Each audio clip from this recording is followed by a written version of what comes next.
하나님 말씀 창세기 13장입니다.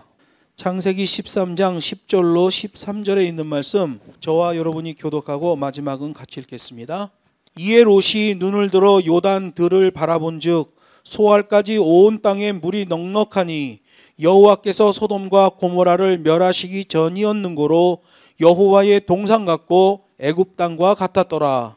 그러므로 롯이 요단 온 들을 택하고 동으로 옮기니 그들이 서로 떠난지라. 아브람은 가나안 땅에 거하였고 롯은 평지 성읍들에 머무르며 그 장막을 옮겨 소돔까지 이르렀더라. 소돔 사람은 악하여 여호와 앞에 큰 죄인이었더라. 아멘. 본문 말씀을 가지고 예배를 회복함이 복이다 라는 제목으로 하나님 말씀을 증거하겠습니다. 롯이 복을 받았던 것은 삼촌 아브라함에 의한 복이에요.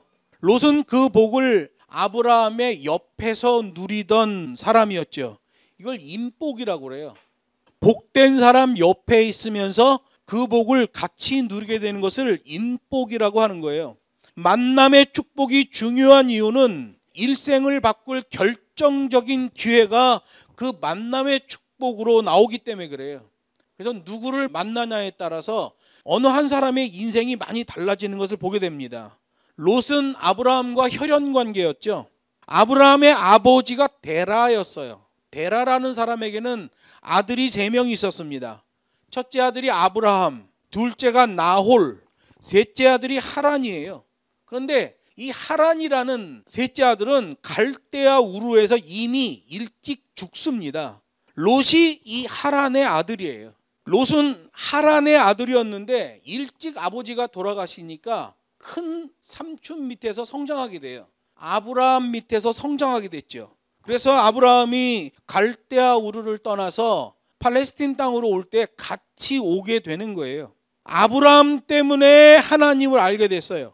아브라함과 함께 애굽에 들어갔다가 애굽에서 나올 때 롯도 큰 부자가 되었어요. 소돔이 멸망할 때도 하나님이 아브라함을 생각해서 롯을 살려주잖아요. 롯은 인복이 있는 사람이에요. 복에 근원된 아브라함 옆에 붙어가면서 계속 같은 복을 누렸죠.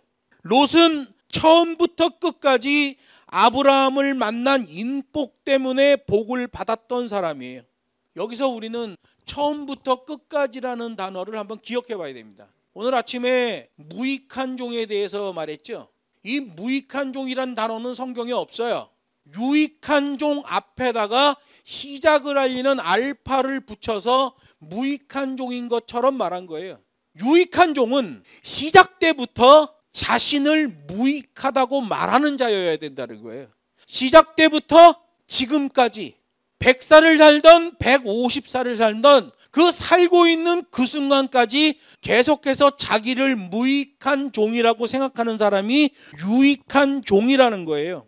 롯은 처음부터 끝까지 아브라함과 함께 할 때에 그 인복으로 인해 복을 받았다는 말이에요. 근데 정작 롯이라는 사람 본인은 그런 복이 어디서 왔는지를 몰라요. 그래서 아브라함과 함께하는 복된 자리를 헌신짝처럼 버리는 사람이 돼버리는 거예요. 축복의 사람에게서 떠나버리고 그런 약속의 땅마저도 버리는 거예요. 하나님이 아브라함을 갈대아 우르에서 불러내실 때에 내가 너에게 지시할 땅으로 가라 그러잖아요. 하나님이 지시할 땅은 복된 땅이란 말이에요. 아브라함과 함께해야 그 약속의 땅, 복된 땅에 서 있게 되는데 아브라함과도 같이 안 하고 그 복된 땅도 잃어버리는 자가 된 거예요. 롯이 왜 그런 생각을 했을까요? 여러분, 사람의 인생이 뒤틀리는 이유가 뭐라고 그랬어요? 물질을 어떻게 사용하느냐, 물질에 대한 어떤 생각을 하고 있느냐에 따라서 그 인생이 뒤틀리든지 안 뒤틀리든지가 결정된단 말이에요. 삼촌을 따라다니다 보니까 돈 좀 벌었어요. 자기 생각에는 돈이 좀 있다고 생각이 들어요.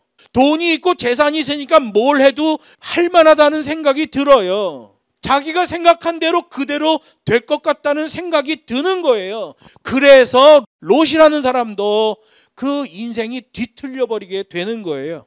여기 11절에 보면 롯이 아브라함으로부터 떠났다라고 하는데 이게 바로 롯의 불행을 의미하는 거예요. 성경에는 아브라함이 단을 쌓고 하나님의 이름을 불렀다, 하나님께 예배했다라는 기록이 있어요. 그런데 성경을 아무리 찾아봐도 롯이 단을 쌓았다는 기록이 없잖아요. 삼촌을 따라다녀. 같은 복을 계속 받았어. 그런데 롯은 하나님께 예배했다는 기록이 안 나와요. 형식적인 신앙이었다는 거죠. 동참하는 예배여야 했는데 구경하는 예배가 됐다는 거예요. 자신의 예배가 없다는 것, 아주 비극이죠. 여러분, 하나님께 드리는 예배에 실패하면 결국 그 인생도 실패하게 된다는 것이 만고불변의 법칙이에요. 여러분 가운데 새로운 일을 시작하고 새로운 비전을, 새로운 희망을 가지려고 한다면 예배 회복이 급선무예요. 생명 걸고 예배를 회복하면 그 새로운 계획, 새로운 비전, 새로운 희망이 이루어지는 거예요. 동참하여 드리는 예배에 성공해야 됩니다. 그래서 예배에 동참하는 자는 찬양할 때도 악착같이 부르는 거예요. 내가 나이 먹었으니까 나 저 찬양 모르니까 대충 그냥 웅얼웅얼거린 그 사람은 예배의 성공자가 될 수가 없어요. 예배의 성공자가 되려면 찬양할 때도 막 악착같이 따라해야 돼요. 그래야 그 찬양이 자기 자신에게도 유효한 찬양이 되는 거예요. 타인이 대표 기도를 할 때도 자신의 마음을 담아서 아멘 아멘 해줘야 돼요. 타인이 기도하지만 그것이 나의 기도가 되는 거예요. 예배 성공자의 특징이에요. 성가 찬양을 할 때도 아멘으로 화답하는 거예요. 그러면 그 성가 찬양이 나의 찬양이 되는 거예요. 여러분, 찬양에 보면 가사에 얼마나 깊은 신앙의 내용들이 담겨 있습니까? 성가 찬양도 아멘 아멘 하고 따라하고 자기의 찬양을 만들어야 돼요. 연보를 할 때도 마찬가지예요. 금액이 적든 많든 간에 그 연보 예물에 마음과 정성을 다 담아야 돼요. 그러면 주님이 기뻐하시는 예물이 되는 거지요. 기록된 말씀이 선포되고 해석된 말씀이 선포될 때도 마찬가지예요. 왕의 말씀으로 담아내야 돼요. 설교자도 그렇고 듣는 청중들도 마찬가지예요. 저도 하나님의 말씀을 증거하지만 저는 이 말씀이 증거되기 전에 수도 없이 이 말씀을 읽어요. 말씀을 읽은 다음에도 녹음 편집해서 제가 이 말씀을 일주일에 10번 이상을 들어요. 나도 이 말씀 가운데 살아야 되기 때문에 그래요.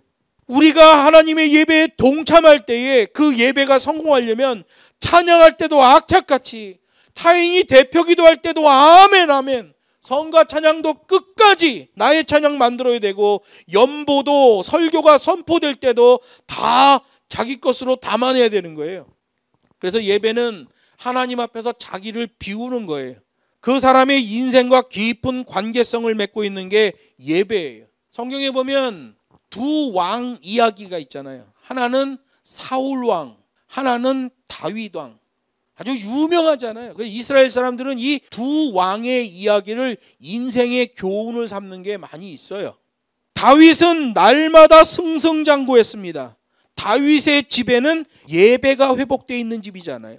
하나님의 음성을 들었고 다윗의 예배가 존재했어요. 사울 왕은 예배가 없습니다. 예배를 통하여 하나님의 음성을 듣지 못하고 사무엘을 통하여 하나님의 음성을 들어요. 나중에 사무엘이 늙어서 죽자 이 사울 왕은 어찌할 바를 몰라요. 그러다가 누구 찾아가요? 신접한 여인을 찾아가죠. 왕인데 아주 가련한 인생을 사는 거예요. 그 인생이 비극이에요. 결국 그 인생과 집안이 다 망해버리는 거예요. 여러분, 신앙생활은 누가 대신해 주는 게 아니에요. 내가 예배 가운데 하나님을 만나는 거예요. 예배에 무너지면 사명에서 발 빼는 작업을 할 수밖에 없어요. 사명에서 발 빼면 그 인생이 밀려버리는 겁니다. 예배에서 승리하는 자가 돼야 돼요. 예배에서 승리하려면 집중력과 순수성이 필요한 거예요. 예배에 승리해야 되는데 눈이 썩은 동태눈간처럼 멍 때리고 있고 그러면 예배에 승리할 수가 없어요. 예배하는 자를 찾으시는 하나님이라고 성경에도 말하고 있습니다. 하여간 예배와 관련된 거는 형식적인 건 다 버려야 돼요. 형식적인 예배, 형식적인 예물, 형식적인 신앙 고백, 형식적인 기도 다 헛발질이에요. 롯은 예배가 무너졌기 때문에 자기의 눈에 보이는 대로 선택할 수밖에 없었어요. 기준이 요동해 버려요. 롯의 눈에 소할 땅이 보여요. 예배가 무너져 있는데 그 사람의 눈에 뭐가 보여?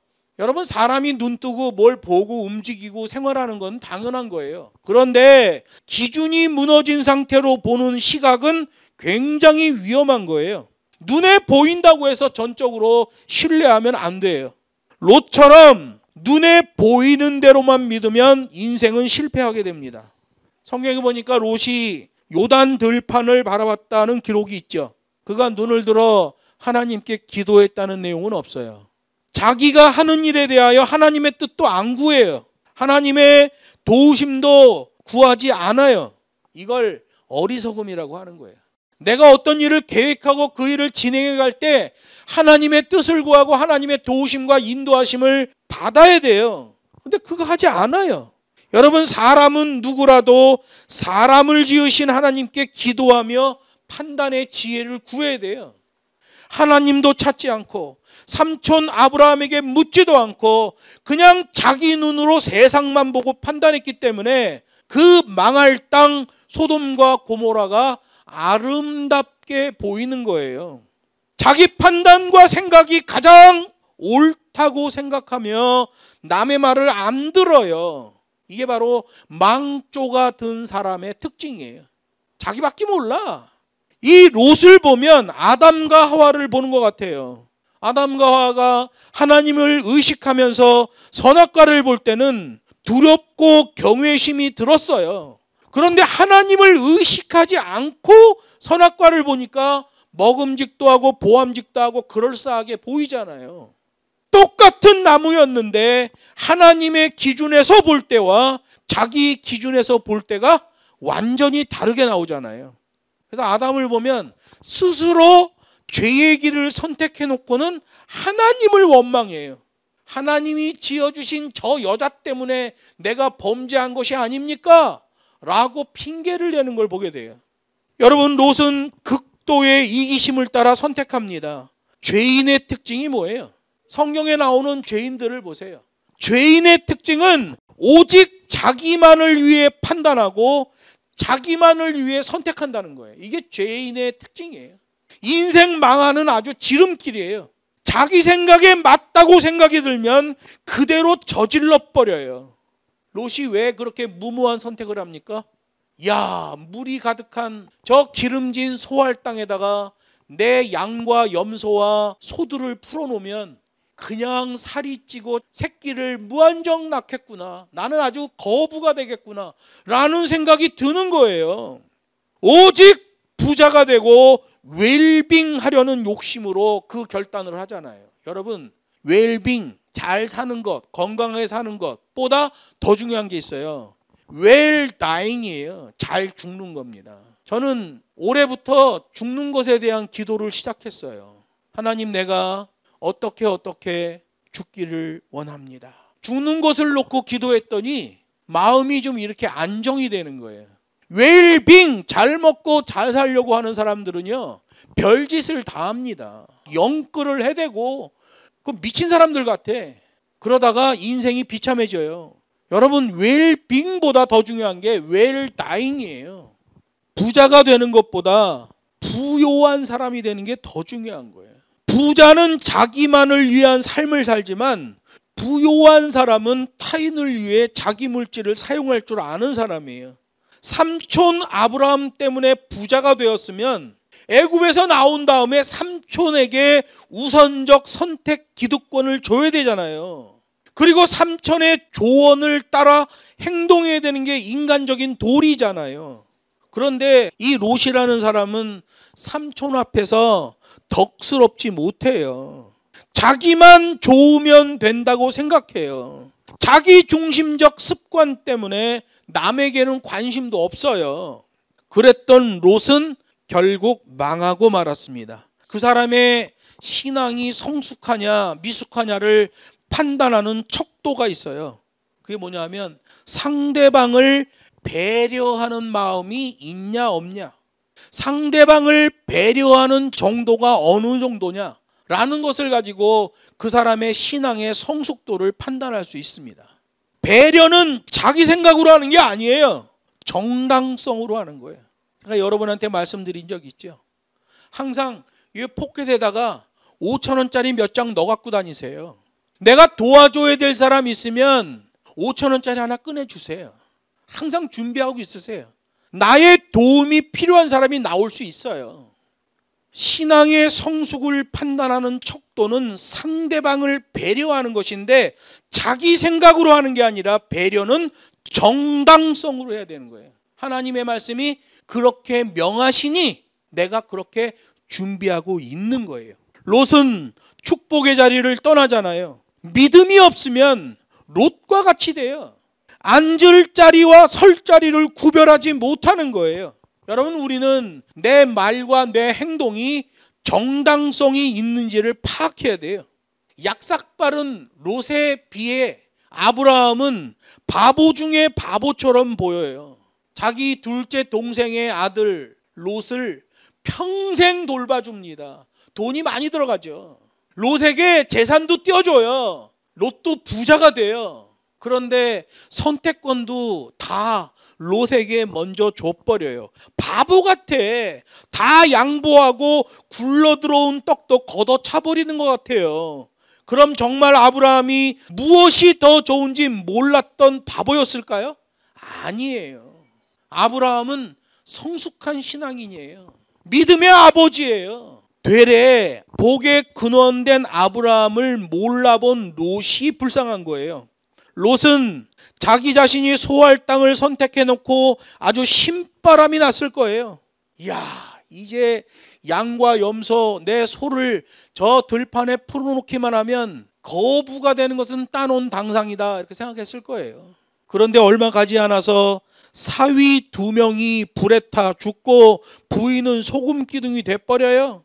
두 딸은 아버지에게 술을 먹이고 아버지의 하체를 범하여 모압과 암몬 족속을 남기게 되잖아요. 결국 롯은 소할 땅에 갔다가 가까스로 자신의 생명만 건지는 사람이 돼버렸어요. 다 잃어버려요. 하나님의 계명을 따라 그 법과 식대로 사는 사람은 바보처럼 보일 뿐이지 사실상 제일 강한 사람이에요. 아브라함이 그런 사람이죠. 바보 같아. 자기 조카한테 다 뺏기는 것 같아. 그런데 아브라함은 그 복을 다 누리잖아요. 제일 강한 사람이에요.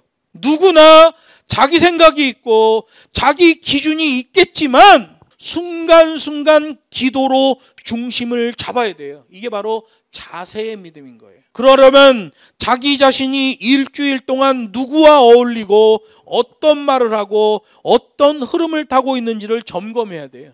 저는 매일 일기를 써요. 사역과 관련된 내용, 가족과 관련된 내용, 기타 물건을 사고 자전거, 자동차와 관련된 내용, 이게 크게 3섹터예요. 저는 사역, 가족, 그 외의 것들 가득 써놔요. 그리고 제가 토요일 날 저녁이 되면 이걸 전체로 묶어서 내가 이번 주엔 누구를 만났나, 내가 이번 주에 무엇을 했나, 내가 하나님의 자녀로서 어떤 생활을 했나를 쭉 살펴봐요. 그리고 북경에서 온 메시지를 전부 스크랩을 해요. 저는 시간대별로 순서대로 그 여러 사람한테 메시지가 오는 걸 스크랩을 해요. 그리고 토요일 날 쫙 읽어봐요. 아, 북경에서 이렇게 이런 일이 벌어졌구나. 아, 이렇게 흐름으로 가고 있구나. 점검을 해요. 저는 계속해서 중학교 때부터 일기를 써요. 오래전의 일들 뒤져보면 너무 재미난 일들도 많아요. 여러분들도 일주일 동안 누구와 어울리고 어떤 말을 하고 어떤 흐름을 타고 있는지를 점검해 보세요. 그러면 자세의 믿음을 갖는 데 아주 도움이 많이 됩니다. 말씀을 맺습니다. 예수님을 믿으려면 부지런해야 돼요. 또한 예배에 실패하지 않기 위해서도 부지런해야 돼요. 하나님의 은혜가 있는 곳, 하나님의 사람이 있는 곳에 머물러야 돼요. 예배에 실패하면 하나님을 떠나고 교회를 떠나고 인생이 실패로 나아갈 수밖에 없어요. 바쁘더라도 시간을 내어서 신앙의 진정한 교제를 나눌 수 있어야 돼요. 그래야 자신의 영이 살고 자신의 가문이 살아나는 거예요. 축복의 자리인 예배가 회복돼야 돼요. 성경도 말해요. 말씀과 기도로 거룩하여지니라. 이게 예배 속에서 나와지는 거예요. 그런 감사의 마음으로 은혜의 자리를 사모하고 버티고 지켜내는 저와 여러분 되기를 주 예수의 이름으로 축복합니다.